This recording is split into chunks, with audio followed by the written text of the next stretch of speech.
I realized that during my research, anytime there was a meeting which involved the village, the women are busy fetching water. They don't have time to come to meetings and so forth. So basically, the women are excluded a lot from many activities just because they have to spend the time looking for water. Again, I want to tie this to the whole notion of when we talk of the Millennium Development Goals. You look at the 8 Millennium Development Goals, and they are all in some ways connected to water, sanitation, poverty, education, and so forth.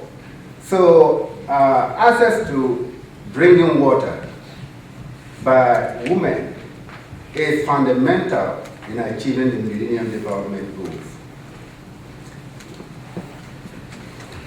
So this, just to give you an idea, these are pictures taken from the field, and what you see, these are women carrying huge barrels of water, and sometimes they walk between 6 to 10 kilometers each day. And it's not just the daytime.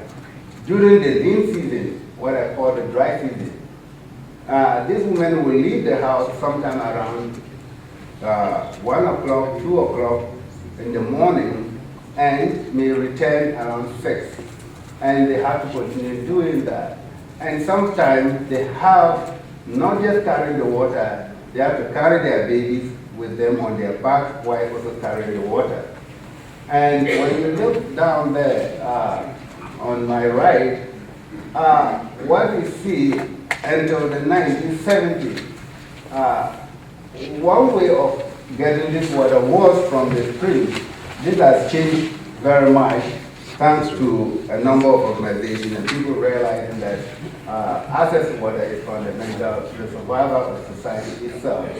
So, just to sidetrack, in the 1970s, CEDA in particular realized that water was fundamental in moving Ghana forward. So CEDA got involved in the water sector in Ghana. And initially, what they did was to adapt the mainstream approach to water. They recognized that water was a woman issue, but they only see women as one of the constituencies in the sector and not just a gender issue. So what they did was to go around villages, talk to men, and eventually put up water holes and put the men in charge. The men were supposed to collect the money, and if there's any repairs to be made, they're supposed to do it.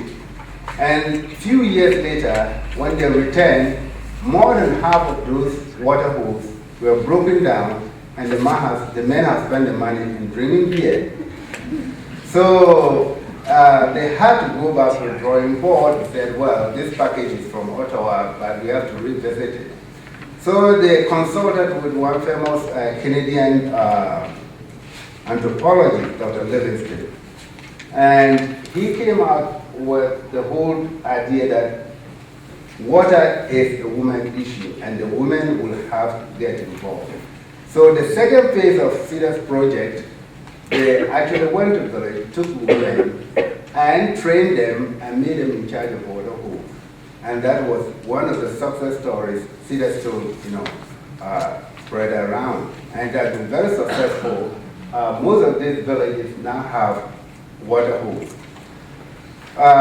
So basically, there's something going. This is a success story of aspect of it. But on the other hand, there is still a gap between the whole notion of gender and water. All international institutions, locally, nationally, and internationally recognize the role of women in water. However, moving the agenda beyond the rhetoric and the ballroom, there's still a huge gap, and that is where we all need to put effort and pressure on our government to recognize that. Even if you look at sub-Saharan Africa, most governments have a special ministry for water resources. And I don't know of any single country where the Minister for Water Resources is a woman, even though we're dealing with women issue. So women, the idea of women, we're still paying lip service to the whole issue of gender and water. Another story I want to give you is women are fighting back. Women are not just sitting down.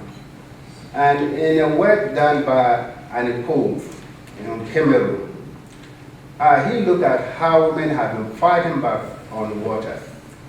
And even dating back to the 1950s.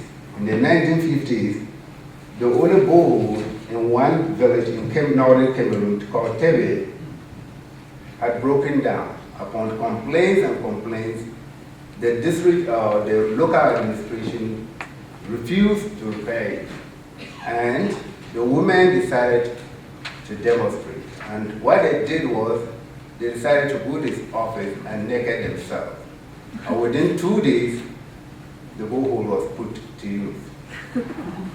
And then, in the 1970s, a similar situation happened. By the 1970s, the Cameroonian government had come out with a policy that women will now have to pay money to use these boreholes. And the fees were so high that the women could not afford, and their husbands didn't care.